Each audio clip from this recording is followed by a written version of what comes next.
अस्सलाम वालेकुम and welcome to जोर का जोर। आई होप आप लोग खैरियत से होंगे और अच्छे से अपना ख्याल रख रहे होंगे। Another day, another show and another T20 match of Pakistan और Bangladesh is in action again and for a change Pakistan ने जीता टॉस जीत के बॉलिंग का फैसला किया। बिकॉज जब पिछली हार आई थी तो बहुत सारी बातें पिच पे भी डाल दी थी, तो साथ ही साथ था कि हाँ जी टॉस भी नहीं जीते थे तो अनलकी थे। तो yes, the first luck factor has worked for them कि उन्होंने टॉस जीत लिया एंड टॉस जीत के पहले बॉलिंग का फैसला किया। Because Salman Ali Agha thinks they want to chase it down. So I hope कि चेस करते हुए ना ये हाइपर हों ना घबराएं और अब लड़के सेंसिबल क्रिकेट खेलें। बिकॉज येस, तेज क्रिकेट खेलना रिक्वायरमेंट है, बट सेंसिबली तेज खेलना रिक्वायरमेंट है, सिर्फ तेज क्रिकेट खेलना रिक्वायरमेंट नहीं है।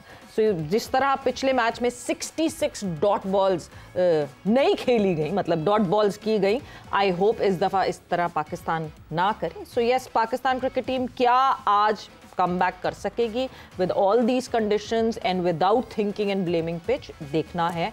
साथ साथ हमारे मैच चलता रहेगा और उसी पे डिस्कशन करेंगे और पाकिस्तान क्रिकेट में और बहुत सारी चीज़ें हैं तो उस पर भी बात होगी। मैं हूँ सवेरा पाशा और मेरे साथ मौजूद है हाफिज़ मोहम्मद इमरान। और बिल्कुल जहाँ तक ताल्लुक़ इस मैच का है, एक मैच खेल के मैदान से बाहर भी चल रहा है और वो नज़र नहीं आ रहा कि अफ़गानिस्तान, श्रीलंका और भारत क्या चाहते हैं एशियन क्रिकेट काउंसिल के इजलास और एशिया कप क्रिकेट टूर्नामेंट के इनेकाद के हवाले से। क्योंकि आज मीडिया रिपोर्ट कर रहा है, अब्दुल माजिद भट्टी साहब स्टोरी भी है जिसमें उन्होंने कहा कि 100 करोड़ से ज़ायद का पाकिस्तान को नुकसान हो सकता है कि एशिया कप क्रिकेट टूर्नामेंट अपने तयशुदा जो चीज़ें हैं उसके मुताबिक नहीं हो पाता। तो पाकिस्तान क्रिकेट बोर्ड के लिए न सिर्फ इससे माली खसारा या माली नुकसान से बढ़कर पाकिस्तान क्रिकेट बोर्ड को ख़ित्ते में अपनी हैसियत को मनवाने के लिए और chairman Pakistan cricket board Mohsin Naqvi साहब जो कि ACC की भी सरबराह हैं, उन्हें अपनी हैसियत को मनवाने के लिए भी इस टूर्नामेंट के इनेकाद और इसके लिए ACC के मामलात को बेहतर अंदाज में चलाने के लिए उन तमाम मसाइल को बुरोकार लाने की ज़रूरत है ताकि हर किस्म की जो पाकिस्तान मुखालिफ साजिशें हैं या जो काम है उनका तोड़ किया जा सके। तो ये वो चीज़ें साथ साथ चल रही हैं। पाकिस्तान की टीम हॉकी भारत जाती है या नहीं जाती है, इस हवाले से भी मुतज़ाद इत्तलात आ रही हैं। हुकूमत पाकिस्तान ने बाज़ाब्ता तौर पर अभी अपने इस मौक़िफ़ से आगाह करना है, लेकिन मीडिया रिपोर्ट्स यही हैं कि Pakistan team hockey team Bharat खेलने के लिए नहीं जाएगी। अभी से कुछ देर पहले, चंद लम्हे पहले पाकिस्तान को पहली कामयाबी मिली है जब बांग्लादेश की पहली विकेट भी गिरी है। पहले मैच में नाकामी और दूसरे मैच में एक तब्दीली के बाद पाकिस्तान की टीम मैदान में उतरी है। इसी मैच पर गुफ्तगू करेंगे। हमारे साथ स्टूडियोज़ में मौजूद है एंकर पर्सन है हमारे समा की मीरत जीशान साहब। अस्सलाम वालेकुम मीरत। वालेकुम बहुत बहुत शुक्रिया आपका। इंटरनेशनल क्रिकेटर महमूद हामिद साहब हमारे साथ मौजूद है। महमूद साहब अस्सलाम वालेकुम, बहुत शुक्रिया आपका भी। बहुत शुक्रिया महमूद साहब। ये पहले मैच के बाद दूसरा मैच पाकिस्तान को आप किस तरीके से एक तब्दीली को देखते हैं और एक ऐसी जगह जहां पर स्पिनर्स ज़्यादा मौसर और कारगर हो सकते हैं, वहां पर पाकिस्तान की इस तब्दीली को और इस हिकमत अमली को आप किस अंदाज से देखते हैं?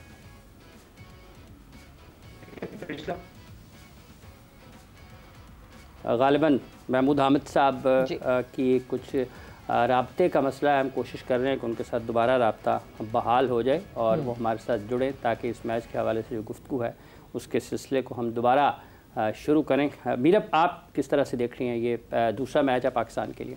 देखिए, बहुत इंपॉर्टेंट है। पाकिस्तान ने अपनी पिछली गलतियों को नहीं दोहराना है। बिकॉज़ जो लास्ट उन्होंने मैच खेला है उसमें मैंने जो कल चीज़ फील की थी, कल बात करते हुए मैंने इजहार भी किया कि एक ट्रस्ट का फैक्टर हमें कम नज़र आया। अच्छी बात है, पाकिस्तान ने टॉस विन किया है, टॉस का फैसला उन्होंने बॉलिंग के हिसाब से किया है और इनको अब कोशिश ये करनी है कि जल्द से जल्द विकेट्स हासिल करें। बिकॉज अगर चेज़ की तरफ जाना है तो फिर ऐसा टारगेट सेट करना है कि ख़ुद भी उसका उसको चेज़ कर सकें। अगर हम लास्ट मैच में देखें तो पाकिस्तान अनफॉर्चुनेटली नहीं कर पाया जिसकी हम एक्सपेक्टेशंस रख रहे थे। अभी आप देखें कि बांग्लादेश के पास स्पिन पावर है, उनके पास अच्छे स्पिनर्स होते हैं हमेशा से ही, और जब पाकिस्तान ने बॉलिंग करने आना है तो उस वक्त पाकिस्तान को ये ज़रूर सामना करना है कि वो स्पिन को अच्छा खेल सकते हैं या नहीं खेल सकते हैं। आज तब्दीली भी हुई है, अहमद दानियाल की एडिशन हुई है, तो आई विश के वो बेहतरीन तरीके से आगे कंटिन्यू कर सकें। अहमद दानियाल की बहुत सारे लोगों को एक वो है हाफिज़ के अहमद दानियाल की जगह क्या सुफियान मुकीम हो सकते थे? Why Ahmed Daniyal being preferred over Sufiyan?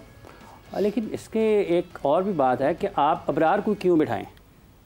Ibrar को आप जब खेल रहे हैं तो आपके थक जाते हैं ना अब्रार के लिए। मैं बहुत दफ़ा जो है ये बात हो चुकी है और महमूद हामिद साहब को भी एंटर करेंगे इस कॉन्वर्जेशन में कि आलिया रशीद साहिबा हमारे पास आई थी, यहीं पे लाइव उन्होंने कहा था कि अब्रार लेस इंटरेस्टेड लगते हैं। वो तो खैर टेस्ट क्रिकेट की बात करी थी, but over the period of time खबरें यही आती हैं कि ट्रेनिंग से अब्रार साइड पे हो जाते हैं, अब्रार लिथार्जिक हैं, थक जाते हैं। तो एक ही मैच के बाद एकदम से अब्रार की तब्दीली, ऐसी क्या खास जरूरत पड़ गई महमूद साहब? मुझे थोड़ी सी इस बात पे हंसी भी आती है कि लोग बोलते हैं कि भाई आप ग्राउंड के अंदर देखें, आप ग्राउंड के अंदर परफॉर्मेंस देखें। किसी भी प्लेयर को अगर जज करना है उसके आउटसाइड चीजों को छोड़ें, ग्राउंड के अंदर अगर वो आपको मैच जिता के दे रहा है, आपको अच्छी बॉलिंग करके दे रहा है, अगर आप पिछला मैच भी देखें तो उसने कितनी कोई बुरी बॉलिंग तो नहीं की, विकेट नहीं मिले, लेकिन बॉलिंग 20 रन दिए 4 ओवर में। जी हाँ बिल्कुल। तो आप एकदम एक मैच के बाद अगर किसी प्लेयर को इस तरह विदाउट कॉन्फिडेंस में लिए हुए अगर आप उसको बिठा देते हैं तो और वो मुश्किल होती है। आपके पास एक ही तो जेन्युइन स्पिनर है, आप लेकर क्या गए?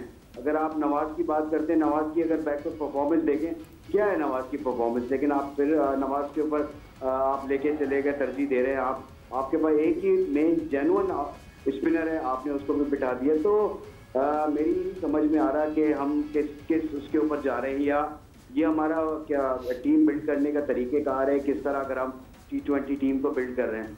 और अगर आप पिछला मैच भी देखते हैं तो कुछ जगहों पे मुझे बड़ा अफसोस होता है कि हम पाकिस्तान का एक बड़ा नाम है, पाकिस्तान की एक लेगेसी है, और जिस तरह की हमारी टीम बैटिंग करती है और बड़ा देख के दिल को बड़ा अफसोस होता है कि यार हम जरा सी पिच में जरा सा 19-20 हो, हल्का सा गेंद टर्न करने लग जाए, हल्का सा गेंद सीम होने लग जाए तो हमारे बैट्समैनों की टांगे कांप जाती हैं, बड़ा मुश्किल हो जाता है उनके लिए उसको करना। सिचुएशन और कंडीशन के महमूद साहब जरा सा स्पिन हो जाए, जरा सा बाउंस होने लग जाए, ना स्पिन खेल पाए ना बाउंस हवा में हिलने लगे बॉल, तो ये फिर कैसा बॉल हो, मतलब जैसा बांग्लादेश पाकिस्तान में खेलने के लिए आया था, और हर जगह पर तो ऐसे पिचेस मिलना थोड़ा मुश्किल हो जाता है। एब्सोल्युटली यार, you are professional cricketer, professional management है यार, आपको you have to perform for any circumstances. कि आपको जरूरी थोड़ी, जब आप न्यूजीलैंड गए थे वहां पर आपको सीमिंग और बाउंसिंग विकेट मिले थे, नहीं मिले थे? मिले T20 के अंदर वहां पर आपसे प्रॉब्लम आ जाती है आपको खेलने में। यहाँ बांग्लादेश आए, आपको पता था कि बांग्लादेश में कैसी पिचेस होती हैं। अगर मैं पिछले 20-25 साल भी पुराने भी चला जाऊं, वहां पर टर्निंग पिचेस ही हमेशा से जो है वो आपको मिलती हैं। तो आपकी प्रिपरेशन जो थी, इसका मतलब है कि आप अच्छा हामिद महमूद साहब कथा कलामी की माजरत चाहूँगा। आपने फरमाया कि 20-25 बरस अगर आप बांग्लादेश की क्रिकेट देखते हैं तो आपको यही मिलता है कि वहाँ पर टर्निंग पिचेस होते हैं, लेकिन पाकिस्तान टीम के हेड कोच क्या पहली मरतबा बांग्लादेश में क्रिकेट खेल देख रहे हैं कि वो कहते हैं कि ये तो बड़ी ये गैर मयारी से पिच है, इसका किसी को भी फ़ायदा नहीं है?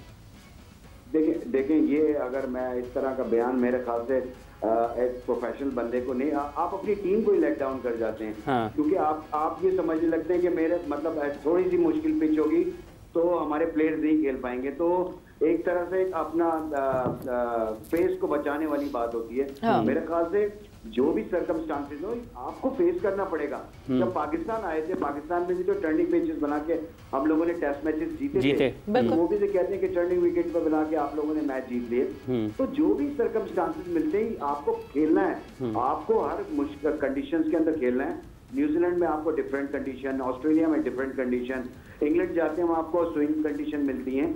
तो आप बांग्लादेश का आपको पता था वहां पर यही पोजीशन होगी, थोड़ा इतना अच्छा पिच नहीं होता, 150-160 वाला पिच होता है। लेकिन अगर आप देखें आपकी बैटिंग जो है वो 142 एवरेज स्कोर है शेरे बंगला का। सो आप अंदाजा लगा सकते हैं कि 142 ही बना पाती हैं टीम्स वहां पे, इससे ज्यादा कोई हाई स्कोरिंग मैचेस होते नहीं है। मीरब एक चीज मैं जरूर पूछना चाहूंगी, जब हम आपके 100 रन पे कितने आउट थे और कितने ओवर हुए थे, उसके बाद आपने 10 रन किए और आपके 4 खिलाड़ी आउट हो गए, बिल्कुल वहां आपको सिचुएशन के हिसाब से थोड़ा सा और मनोवर करते 125-30 तक तो आप जा सकते थे ना। गेम को लेकर चलना है कि भाई आपका टारगेट पहले क्या होता है। पहले अगर आप 150 का टारगेट लेके चलते हैं, अगर आपका विकेटें गिर जाती हैं, सिचुएशन आपकी मुश्किल हो जाती है, तो आप अपने टारगेट थोड़ा सा नीचे करते हैं और प्लेयर्स को कहते हैं कि इस टारगेट की तरफ जाओ। यस, हम तो ये देखते हैं कि हर बंदा आता है वो बड़ी हिट मारने की कोशिश करता है, बिल्कुल। वो कोशिश ये नहीं करता मैं रोटेशन ऑफ द स्ट्राइक। अब आप जैसे बोल रही थी 60 बॉल्स डॉट कर दी, तो 60 बॉल डॉट्स का क्या मतलब हुआ? अगर 60 बॉल में से 30 सिंगल्स भी हो जाते तो आपका एक रीजनेबल टारगेट आप आ जाती ना, बिल्कुल। बाहर स्कोर था वहाँ पे। तो ये हमें बड़ा सोचने समझने की कोशिश करनी चाहिए कि हमारे यहाँ जो सबसे बड़ा नुकसान है वो रोटेशन ऑफ द स्ट्राइक का है। 120 बॉल्स में से 66 बॉल्स डॉट कर जाना सबसे बड़ा क्रिमिनल एक्ट यही है। Meerab, coming towards you, Mahmood साहब, मैं मीरब से जरा ये पूछना चाहूंगी, हम जब एडवांटेजेस की बात करते हैं तो होम एडवांटेज तो हर टीम उठाती है, तो जाहिर सी बात है बांग्लादेश ने भी अपना वो एडवांटेज उठाना था और वो उठा रहे। बिल्कुल उठा रहे हैं, हम भी नहीं उठा पाते हैं क्योंकि हमारे यहाँ पर जब मैचेस होते हैं तो अनफॉर्चुनेटली हम एक ऐसी टीम है जिसने जो एक ऐसी टीम है लाइक कि अगर आप आईसीसी की बात करें, पाकिस्तान को निगलेक्ट नहीं कर सकते हैं कभी भी, कोई भी टूर्नामेंट पाकिस्तान को निगलेक्ट नहीं कर सकता। पाकिस्तान एक मानी हुई टीम है, मैचेस जीतते हैं, बड़ी सीरीज़ जीती हैं, लेकिन अनफॉर्चुनेटली आज हम यहाँ पर मौजूद है कि हम अपने होम ग्राउंड्स में कहीं ना कहीं मैचेस हार जाते हैं, दूसरी टीम्स बेनिफिट ले जाती हैं। जहाँ तक टर्निंग पिचेस की बात है, मैं बिल्कुल एग्री करूँगी नुमान साहब की बात के साथ कि हम इतने प्रोफेशनल क्रिकेटर्स हैं। अभी ये खिलाड़ी जो खेल रहे हैं इनमें से बहुत से खिलाड़ी बड़ा अच्छा इम्पैक्ट जाहिर करके आ रहे हैं पीएसएल में। हम इन चीज़ों से आगाह हैं। बांग्लादेश और पाकिस्तान की पिचेस में कोई बहुत ज़्यादा फ़र्क भी नहीं है और पाकिस्तान के लिए कोई नई बात भी नहीं है, बहुत से तजर्बाकार इसमें क्रिकेटर्स भी मौजूद हैं, लेकिन फिर भी आप नोटिस कीजिएगा कि एक एलिमेंट आपको मिसिंग नज़र आता है इनके अंदर। आपको एक कॉन्फिडेंस का फैक्टर कम नज़र आता है, कॉन्फिडेंस नज़र नहीं आता, खेलते हुए एग्रेशन नज़र नहीं आता। T20 is all about being aggressive, आपको फास्ट खेलना पड़ता है और अगर कोई बॉलर अच्छी बॉलिंग कर रहा है बट वो विकेट हासिल नहीं कर रहा तो फिर क्या फायदा उसका टीम में। अग्रेसिव है ये, but sensible aggression. Qadir Khawaja ने हमें ज्वाइन इन किया। Qadir, welcome to the show. और कैलकुलेटेड अग्रेशन एक अलग बात होती है, अग्रेशन एक अलग चीज होती है। अग्रेसिव तो मेरा ख्याल से दिखे पिछले मैच में, बट कैलकुलेटेड नहीं था वो। देखिए सवेरा, बहुत शुक्रिया टाइम देने का। यहाँ पर पाकिस्तान टीम को एक चीज़ कही गई है कि आपने स्ट्राइक रेट पर काम करना है और आपने जो है ना जारहाना खेल पेश करना है, जिसकी बदौलत आप देखें कि रिजवान और बाबर, जिनका कहा जाता था कि पावर प्ले में वो थोड़ा सा रिजर्व होके खेलते हैं, ग्राउंड शॉट्स खेलते हैं, दायरे के ऊपर से जो है वो बॉल गुजारते नहीं हैं। तो दायरे से बॉल ऊपर गुजारने के लिए भी आपने जिस तरह का कैलकुलेशन चाहिए और हर बॉल मारने के लिए नहीं होती, स्ट्राइक रोटेट भी करनी होती है और स्ट्राइक रेट को मेंटेन भी करना होता है। तो पाकिस्तान टीम जो है वो जिन ओपनर थोड़े से स्ट्रगल किए, फ़खर का कैच ड्रॉप हुआ, वो भी उनके लिए प्लस पॉइंट था। जो वो 40 अबव करके गए, जो उन्होंने रन्स किए, वो भी उनके लिए एडवांस एक बोनस के टाइप पे था। हालांकि वो आउट हो चुके थे और स्पिनर्स को हमें थोड़ी सी खेलते हुए दुश्वारी हो रही थी, मुश्किल पेश आ रही थी क्योंकि वो ट्रैक ऐसा था। मतलब ये कहा गया है कि आपने तेजी खेलना है। देखिए ऑब्वियसली 2 दफा फखर का कैच 2 दफा ड्रॉप हुआ, कॉटन बॉल भी हुआ है। और दूसरी चीज़ है कि जब आपको कहा जाता है कि आप अपनी गेम आपने ऐसे खेलनी है और रोकनी नहीं है, चलाने हैं, रन्स करने हैं, तो रन्स ऐसे नहीं होते हैं। रन्स आपके ऐसे भी हो जाते हैं कि अगर 15 ओवर में आपके 120 हैं तो आगे 5 ओवर में 70-80 रन भी बन जाते हैं, सिंगल तो डबल से भी। ये वही चीज़ है कि अगर आप थोड़ा सा प्लेयर को अपनी आज़ादी के तौर पर खेलने दें, उनको कहें कि आप अपनी नेचुरल गेम करें जो आपके टीम मैनेजमेंट ने कहा है या सिलेक्शन कमेटी ने कहा है? नहीं, टीम मैनेजमेंट का भी, हेड कोच का भी रोल होता है और उनको ये मुझे ज़राए ने बताया कि उनको पहले जब स्क्वाड तश्कील दिया जा रहा था उस टाइम पे कहा गया था कि आप इतना ये नई बॉलिंग पे चांस ना लें, हसन को और शाहीन को रख लें इस स्क्वाड में और आगे वेस्ट इंडीज़ में भी।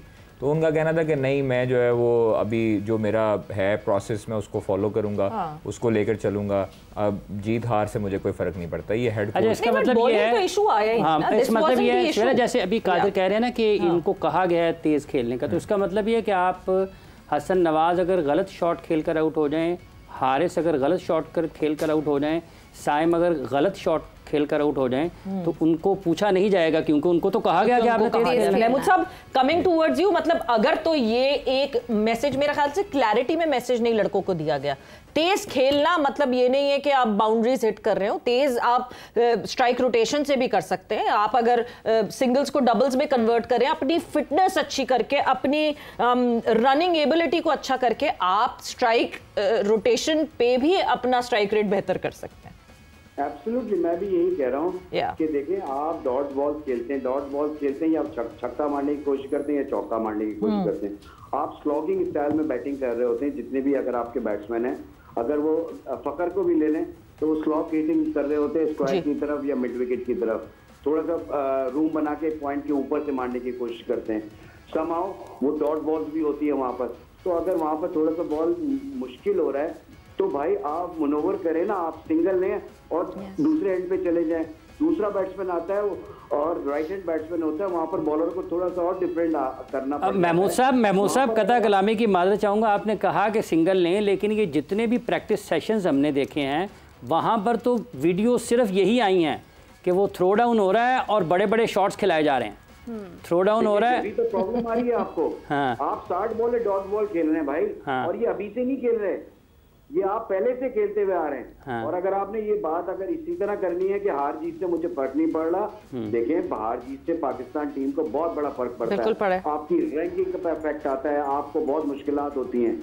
अभी आप कहाँ से, पहले आप नंबर 1 पोजीशन के ऊपर होते थे T20 में, अभी आपकी क्या पोजीशन है आपकी टीम की? आपकी रैंकिंग नीचे चली जाती है, तो आपको प्रॉब्लम्स आती हैं भाई। आपको दुनिया के हिसाब से चलना पड़ेगा, सिचुएशन को देखते हुए। क्रिकेट सिचुएशन और कंडीशन के हिसाब से खेली जाती है। ये नहीं होता कि कंडीशन मुश्किल है और आप जाके वहां पर स्लॉगिंग शुरू करते हैं या बड़ी हिटें मार के 4 विकेट चली जाएं, तो आपका क्या फायदा वहां पे? वहां पर अगर आप 120 बॉलें तरीके से खेल लें, मैं हमेशा ये बात करता हूं कि सिंगल डबल की रोटेशन ऑफ द स्ट्राइक से सामने वाली टीम के ऊपर बड़ा प्रेशर बनता है। अगर मैं आपको बताऊं 4 बॉलों पे 4 सिंगल हो जाएं, आपकी 2 बॉलें जो होती है ना, वो बॉलर के ऊपर इतनी भारी होती है कि अगर मुझे चौका पड़ गया अगर तो मुझे 8 रन पड़ जाएंगे, छक्का पड़ गया 10 रन बन जाएंगे।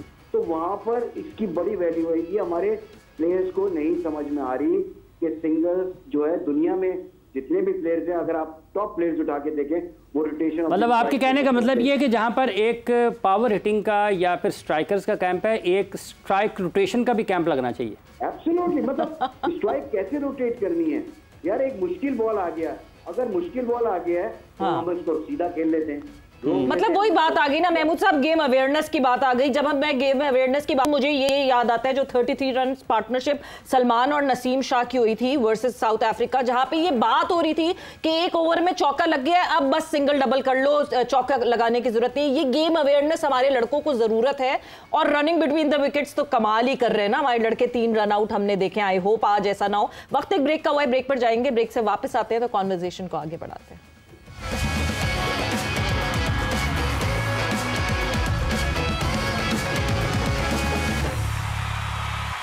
एंड वेलकम बैक टू जोर का जोर। डिस्कशन हमारी जारी है और डिस्कशन का obviously focus Pakistan versus Bangladesh, Bangladesh versus Pakistan का दूसरा T20 इंटरनेशनल इस वक्त जारी है शेर बांग्ला स्टेडियम में। एंड 3 विकेटें हम हासिल कर चुके हैं। महमूद साहब, कमिंग टूवर्ड्स यू, 3 विकेट्स हम हासिल कर चुके हैं और ज़रा कंट्रोल में लग रही है, और एज आई स्पीक तो 4थी विकेट भी हमने हासिल कर ली है। सो ज़रा हम कंट्रोल में दिख रहे हैं, बट विद दैट क्या ये कंट्रोल ओवर कॉम्प्लेसेंट तो नहीं हो जाना चाहिए हमें इस कंट्रोल के साथ साथ?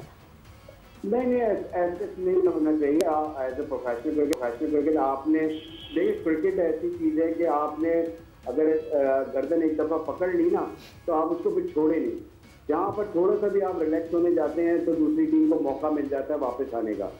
शॉर्टर फॉर्म, वैसे गर्दन पकड़ के छोड़ने के लिए मशहूर हैं हम अपने क्रिकेट में। तो इसलिए मैं हमेशा ये बात करते हैं कि आप जहाँ पर हम रिलैक्स होंगे वहां पर हम प्रॉब्लम में आएंगे। तो अगर हमने उनके 4 ऊपर के आउट कर लिए हैं बैट्समैन, तो हम ये सोचना चाहिए कि हम उनको कम से कम रन के ऊपर इनको जो है आउट करें और टारगेट को चेस करें। तो मेरे ख्याल से आज थोड़ा सा इनसे बात की गई होगी पाकिस्तान टीम से कि किस तरह आपने लेकर चलना है, क्योंकि देखिए आपके पास अपोनेंट इतना तगड़ा भी अपोनेंट नहीं है कि आप उसको जो है वो आप बहुत मुश्किल में आए। महमूद साहब, ये जो आपने अभी बात की है कि इतनी मजबूत हरीफ नहीं है बांग्लादेश पाकिस्तान के नुक्ता निगाह से, लेकिन जिस अंदाज में पाकिस्तान पहला मैच हारा और जिस अंदाज में फ़िक्र और तशवीश लाहक रहती है कि यार कहीं पाकिस्तान हार ही ना जाए दूसरा मैच भी, ये किस चीज़ की निशानदेही है और ऐसा क्यों हो रहा है? देखिए ये इसलिए होता है कि जब आप पहले से ओवर कॉन्फिडेंस हो जाए ना कहीं भी जाते हुए कि हमने तो जीतना ही है, तो वहां पर आपको प्रॉब्लम आती है। फिर आप सबक सीखते हो, एक मैच जब हार जाते हो तो आपको अकल आती है कि नहीं यार हमसे तो गलती हो गई। फिर सब जो है ना एकदम जो है वो टोस पे आ जाते हैं, अपने अटेंशन हो जाते हैं।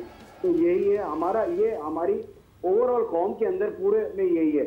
हम पहले थोड़ा सा रिलैक्स होते हैं, जब मुश्किल आती है तो फिर हम एकदम तो तगड़े होने की कोशिश करते हैं। तो पाकिस्तान टीम का भी यही हाल है, मतलब ओवर कॉन्फिडेंट हो जाते हैं और जब रियलिटी चेक मिलता है तो फिर हम वापस जमीन पर आते हैं और कहते हैं हाँ जी ओवर कॉन्फिडेंस को जरा कम करें। कादिर, हम इस मैच के बारे में तो रेगुलरिटी में बात कर ही रहे हैं, बट साइडलाइंस पे और मसाइल भी चल रहे हैं। एक तरफ आईसीसी एजीएम जिसमें जो है हमारी कोई रिप्रेजेंटेशन सॉलिडिफाई नहीं थी, बहुत चीज़ें बदलने वाली है, क्रिकेट बदलने वाली है, 2 टियर सिस्टम आने वाला है, जो चैंपियंस लीग है T20 वर्ल्ड चैंपियंस लीग हो जाएगी, वो कहीं ना कहीं किसी तरह शुरू होने वाली है अगर हम लेफ्ट आउट हो जाते हैं, पहला बड़ा सवाल। उसके बाद पैरेलली ACC का मसला, एशिया कप का मसला जो चल रहा है, उस पर क्या कितना इनपुट आप दे सकते हैं? देखिए सिंगापुर में होने वाली मीटिंग में चीफ ऑपरेटिंग ऑफिसर थे सुमैर अहमद सैयद, पाकिस्तान क्रिकेट बोर्ड की नुमाइंदगी कर रहे थे। चेयरमैन ने वर्चुअली उसको ज्वाइन किया था, ठीक है, और ऑनलाइन ज्वाइन किया था, लेकिन उनकी वो मसरूफियात थी, सरकारी दौरे पे थे। तो वहाँ पर जो है वो दीगर जो मेंबर्स थे बोर्ड के, उनके साथ सुमैर अहमद सैयद ने बैकडोर डिप्लोमेसी करने की और भी जो ममालिक हैं ख्वाजा साहब, उसमें उनके सरबराहान वीडियो लिंक के जरिए मौजूद थे या अकेले? फिजिकली वहाँ पर मौजूद थे। अब यहाँ पर नुमाइंदगी के लिए पाकिस्तान क्रिकेट बोर्ड का सेकंड टू चेयरमैन तो सुमैर अहमद सैयद साहब हैं, तो वो वहाँ पर पाकिस्तान क्रिकेट बोर्ड की नुमाइंदगी कर रहे थे। और जो मैसेज, बट माइंड यू जिनको क्रिकेट के बारे में इतना नहीं पता, देखिए अब वो ऐसी सीट पर हैं कि वो उसको स्टडी करते हैं, पढ़ते हैं चीज़ों को, तो वो वाकई उसकी रिसर्च करने वाले हैं। वहाँ पर जो हमें पता लगा है सुमैर अहमद सैयद के बारे में, वो सीखते हैं चीज़ों को, पढ़ते हैं। ख्वाजा साहब, वो आगे इंटरनेशनल लेवल पे मीटिंग सीखने के लिए होती है? नहीं, सीखने के लिए नहीं, वो तो बातें तय करने के लिए होती है, क्या आप हमें दे रहे हैं, हम आपको क्या दे रहे हैं, आगे कैसे बढ़ना है। जनरल सी चीज़ें हैं ना, आपकी जो बैकडोर डिप्लोमेसी होती है, क्रिकेट बोर्ड्स के साथ आपने बात करनी होती है, मुलाकात करनी होती है, आपने अपने रवाबत बढ़ाने होते हैं, हेलो हाय करनी होती है। फिर बड़े किसी से कोई साइडलाइन मीटिंग्स हुई, कोई मिनट्स आए पाकिस्तान क्रिकेट बोर्ड की तरफ से? पाकिस्तान क्रिकेट बोर्ड ने अपना एशिया कप के हवाले से भी बातचीत की है दीगर बोर्ड से, और उसके हवाले से जो आगे जो टीयर्स आ रही हैं उनके हवाले से भी बात की है। सीरीज़ के जो बायलैटरल सीरीज़ हैं उसके हवाले से भी, खासतौर पर टेस्ट को भी और वनडे T20 तीनों को मिलाकर जो है वो 3-4 बोर्ड से बातें उन्होंने ज़रूर की हैं। अलबत्ता 24 को जो है वो आपको पता है कि एशियन क्रिकेट काउंसिल का इजलास है, और उस पर अभी तक पाकिस्तान डटा हुआ है अपने मौक़िफ़ पर, और वो कहता है कि हमने ढाका में ही करना है और वहाँ पर ही होगा ACC का इजलास। अलबत्ता इंडिया और श्रीलंका जो है वो एक पेज पर हैं। ऐसा क्यों? वैसे ऐसी जिद ज़रूरी है या अपना फुट डाउन किया हुआ है कि नहीं मैं आपको मुझे कोई सही नहीं कर सकता? देखिए, अगर आपकी हमारे जो चेयरमैन है पाकिस्तान क्रिकेट बोर्ड के, वो प्रेसिडेंट हैं ACC के, तो वहाँ पर अब जो है वो सालमियत की बात आती है और पाकिस्तान का बंदा है वहाँ पर, सदर है एशियन क्रिकेट काउंसिल का। तो मुझे इस चीज़ का पहले भी इल्म था जब ये चैंपियंस ट्रॉफी थी कि जब मोहसिन नकवी साहब बनेंगे सदर एशियन क्रिकेट काउंसिल के, उसके बाद ये हरकतें शुरू होंगी। ठीक, उधर से BCCI शुरू करेगा, ICC का जो सरबराह है वो भी इंडियन है, और वो भी इन चीज़ों को जो है वो इधर उधर करने की कोशिश करेगा, बिगाड़ लेकर आएगा। अब जो है वो अफ़गानिस्तान क्रिकेट बोर्ड के साथ जब मेरी बात होती है, जब इंडियन मीडिया ये दावा करता है कि अफ़गानिस्तान जो है वो पाकिस्तान के ख़िलाफ़ है, पाकिस्तान के हक़ में नहीं खड़ा होगा, बांग्लादेश में नहीं जाएगा, ढाका में न्यूट्रल वेन्यू का किया, तो मेरी वहाँ पर जब बात हुई तो उनके CEO से भी बात हुई, फिर उसके बाद उनके तर्जुमान से भी बात हुई। तो तर्जुमान ने, मैंने पूछा भी उनसे कि मैं इसको कोड कर सकता हूँ, उन्होंने कहा जी बिल्कुल आप कोड करें।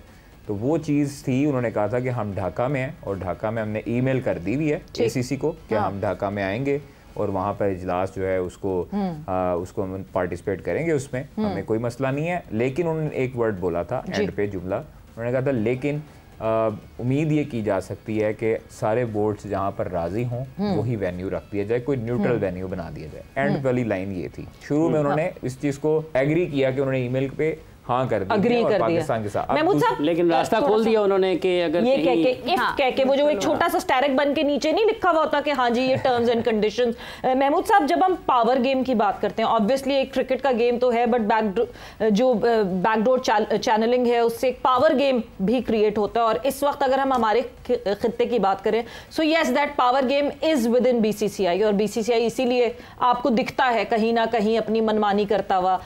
अब जिस सिचुएशन पे, जिस सिनेरियो पे ये एसीसी की मीटिंग आके अटक गई है, आपको लगता है कि जो मेंबर्स हैं, जो बोर्ड है, उसकी वोटिंग कॉन्फिडेंस पे जो है डिसीजन लेना चाहिए, या फिर नकवी साहब सही उस पे स्टक अप हैं कि नहीं जी ढाका में ही होनी चाहिए मीटिंग?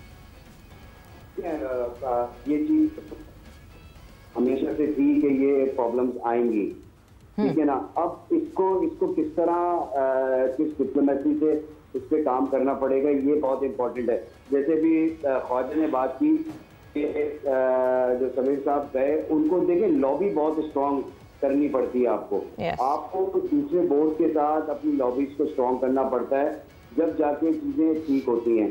तो अगर आप दूसरी बोर्ड के साथ अगर आप आपकी चीजें सही नहीं होती तो फिर आपको प्रॉब्लम आती हैं। मेरे ख्याल से अभी जो है बांग्लादेश जो है वो पाकिस्तान क्रिकेट बोर्ड के साथ ही है, और जिस तरह की ये सीरीज भी हुई है और होम सीरीज भी हुई है, तो मेरे ख्याल से कि जो इनको स्टक होना चाहिए मोहसिन नकवी साहब को, कि जो वेन्यू डिसाइडेड है तो वहीं पर चीज़ होनी चाहिए। मेरे ख्याल से तो ये होना चाहिए। और हर वक्त जो अगर हम बीसीसीआई की हर वक्त ये बातें ये चलती चली जाएंगी तो फिर हम तो कहीं भी स्टैंड नहीं कर पाएंगे। बट आप ये देखिए अफगानिस्तान बोर्ड जो है, क्या वो स्टैंड लेगा बीसीसीआई के अगेंस्ट? श्रीलंका तो हमें पता ही है कि they are tilted towards BCCI. At the end of the day the constitution of ACC says कि जब भी कोई मीटिंग और डिसीजन होना है तो 3 फुल मेंबर होना जरूरी है। कहां से लाएंगे? जी मैं जी हाँ, ये तो डेफिनेटली यही मैं तो कह रहा हूँ कि आपको यहाँ पर यही तो डिप्लोमेसी है कि आपने अपनी लॉबी बनानी है, कि आपने अपने ये जितने बोर्ड हैं आप उनके साथ अलग से मीटिंग करके आपको उनको कन्विंस करना पड़ेगा। ये सारी चीजें करके आपको फिर जो है वो चीजों को सही करना पड़ेगा। अदरवाइज अगर आप इन चीजों को नहीं कर पाएंगे तो फिर वो ही हो जाएगा कि वो तो कुछ बोर्ड जो है वो बीसीसीआई की तरफ, जैसे आपने भी कहा कि श्रीलंका बोर्ड है या अफगानिस्तान क्रिकेट बोर्ड है, आप इनमें से 2 को अगर अपनी तरफ ले आ जाते हैं तो 3 में से, तो फिर भी आपको काफी फायदा हो जाएगा। तो ये चीज अच्छा, काफी फायदा हो सकता है। अगर नहीं होता तो ख्वाजा साहब फिर आपका मतलब पाकिस्तान क्रिकेट बोर्ड अगर इस किस्म की सूरत हाल तो सफारती सतह पर उतना मजबूत नजर नहीं आ रहा।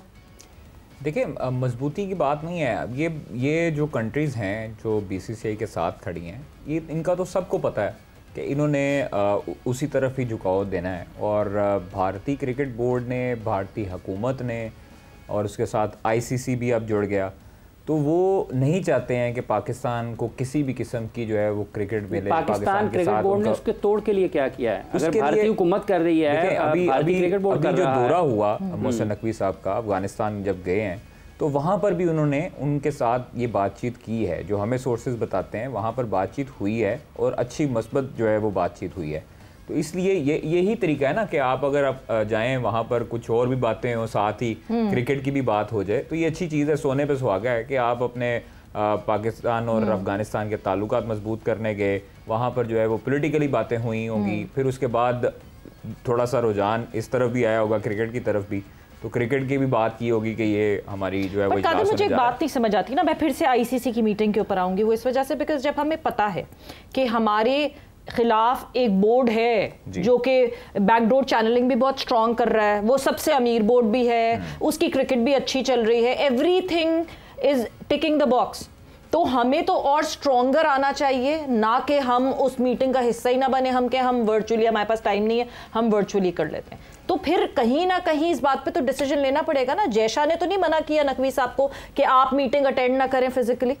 नहीं, बिल्कुल ऐसी बात नहीं है, मना करने वाली बात ही नहीं है। और पाकिस्तान क्योंकि अब उनके पास जिम्मेदारियां ऐसी हैं लेकिन क्या आप सोच सकती हैं कि वो क्यों है जिम्मेदारियां? मैं आपको बताता हूँ, दो जिम्मेदारियां क्यों हैं? क्या मतलब हमें जनरल पब्लिक को तो यही लगता होगा कि हम लोग गए आप जनरल पब्लिक हैं? नहीं, वैसे देखने वालों को मुल्क की एक बड़ी मशहूर शख्सियत है आप, आप जनरल पब्लिक हैं। सर मैं आम आदमी हूँ, मैं अपनी आम आदमी की राय दे रहा हूँ कि हम अगर हमें नहीं, आप हमें अपनी जो है ना जर्नलिस्टिक राय दें, आप आम आदमी की राय ना दें। वो चीज़ ठीक है, लेकिन चेयरमैन जिस ओहदे पर फाइज हैं, चेयरमैन के साथ साथ वजारत दाखिला भी उनके पास है और पाकिस्तान के इस वक्त मोस्ट पावरफुल जो है वो पर्सन है पॉलिटिकली तौर पर। वो क्या आपका ख्याल है कि इसलिए आप आम आदमी की तरह बात कर रहे हैं? जी मैं बिल्कुल आम आदमी की तरह बात कर रहा हूँ। पूरी दुनिया में उनके रवाबत होंगे और एम्बेसीज और एम्बेसडर्स और सारे सफारती ताल्लुकात उनके होंगे, तो वो चीज़ें इस्तेमाल करते होंगे और कर रहे होंगे। लेकिन अब वो जिस तरह मर्जी करें, अब वो ना दिखा के करना चाहें या बिजी हो, शेड्यूल ऐसा हो, क्योंकि उन्होंने सरकारी दौरों पे थे तो इस वजह से शायद उनकी पार्टिसिपेशन नहीं हो सकी। लेकिन उन्होंने ख्वाहिश साहब सवाल ये है, होनी चाहिए थी या नहीं होनी चाहिए? होने तो सर देखिए, जहाँ पर पाकिस्तान क्रिकेट बोर्ड, जहाँ पर दीगर बोर्ड्स के चेयरमैन हैं, उनको भी जाना चाहिए, वहाँ पर जाना चाहिए, ऑब्वियसली जाना चाहिए। लेकिन मसरूफियत की वजह से अगर सुमैर सैयद मिल गए और उनका पैगाम उन्होंने पहुंचा दिया तो वो भी इस पर कोई अच्छा, अगर फर्ज कर लें कोई वहाँ पर फैसला होना है और सुमैर सैयद साहब के ऊपर आज बताया जी आप डन करते हैं, तो सुमैर सैयद साहब कहेंगे नहीं, जरा होल्ड करो 2 मिनट वो डन। इतना तो इल्म होगा तो चीफ ऑपरेटिंग ऑफिसर बने हैं। अगर वो आईसीसी की मीटिंग पे गए हैं, अगर वो आईसीसी की मीटिंग पे नहीं, मगर अगर दूसरे बोर्ड के चेयरमैन बैठे हुए हैं और वो डिसीजन मेकिंग कर रहे हैं और यहाँ पे सुमैर साहब बैठे हुए हैं और वो डिसीजन मेकिंग कर रहे सकते हैं। देखिए, अगर चीफ ऑपरेटिंग ऑफिसर है, अथॉरिटी उनको दी है, चेयरमैन ने अपने बिहाफ पे उनको भेजा है, या अगर वो सुमैर सैयद पाकिस्तान क्रिकेट बोर्ड की नुमाइंदगी तो फिर ये 2 हफ्ते तक जो पेपर्स हैं वो क्यों पड़े रहते हैं चेयरमैन साहब के उसमें ऑफिस में जो साइन नहीं होते? क्योंकि 2 हफ्ते तक चेयरमैन साहब अवेलेबल नहीं होते, इसलिए साइन नहीं होते। अगर सुमैर साहब के पास इतनी अथॉरिटी है तो सुमैर साहब करके आगे बढ़ा दें। वो कुछ चीजें, बहुत सारी चीजें, डॉक्यूमेंटेशन पाकिस्तान क्रिकेट बोर्ड के भी होते हैं, वो तो आप चेयरमैन से ही साइन होते हैं। आपका क्या ख्याल है? आपका क्या? मैं तो ये समझती हूं कि थोड़ा सा ना दस्तखतों वाले मामले पे हिचकिचा रहे हैं। आम आदमी है ना एक्चुअली, आम आदमी। देखिए वो आपको याद होगा कि जब चैंपियंस ट्रॉफी का भी फाइनल था तो उस वक्त सुमैर साहब भी गए थे, हमारे सीईओ वहाँ पे हमें रिप्रेजेंट कर रहे थे, तो वो आगाज तो वहीं से हो चुका है। इट मीन्स कि हम ये मान लें कि जितनी भी इंपॉर्टेंट मीटिंग्स होंगी उसमें हमारे चेयरमैन साहब हमें नजर नहीं आएंगे, सुमैर साहब नजर आएंगे। May be that's why he is the CEO उनकी, और शायद सुमैर साहब की और कोई जिम्मेदारी नहीं है, उनको मीटिंग्स अटेंड करनी है। We can say that then, क्योंकि अगर चेयरमैन साहब हैं वो बिजी हैं बिकॉज उनको और भी चीज़ें देखनी है, मुल्की मामला देखने हैं, तो सुमैर साहब के अंडर भी और भी बहुत से काम है जो बोर्ड के हैं, और बोर्ड के हमारे हालात मेरे ख्याल से मुल्क के हालात से ज़्यादा ख़राब हैं इस वक्त। तो आई डोंट थिंक सो कि ये एक मुनासिब चीज़ है। जिस तरह से आपने कहा कि फ़ैसले करने हैं, और फैसले डेफिनेटली मोहसिन नकवी साहब को ही करने हैं, बिकॉज बाद में जाकर जब चीज़ें ख़राब होती हैं उस वक्त फिर किसी के ऊपर ब्लेम डालना भी मुनासिब नहीं होता। या तो हम ये कहना चाह रहे हैं कि मोहसिन नकवी साहब खुद फ्रंट पर इसलिए नहीं आ रहे हैं कि उनको बिलीव नहीं है कि चीजें ठीक हो सकती हैं, अभी जो उनके पास ओहदा है, या फिर हम ये समझ लेते हैं कि वो बहुत बिजी हैं और हम ये बिजीनेस का बात करके जो है we'll just spare him कि हाँ जी वो बहुत बिजी हैं। बट महमूद साहब thank you, thanks a lot, बहुत बहुत शुक्रिया फॉर ज्वाइनिंग इन, एंड आप लोग का भी बहुत बहुत शुक्रिया फॉर ज्वाइनिंग इन।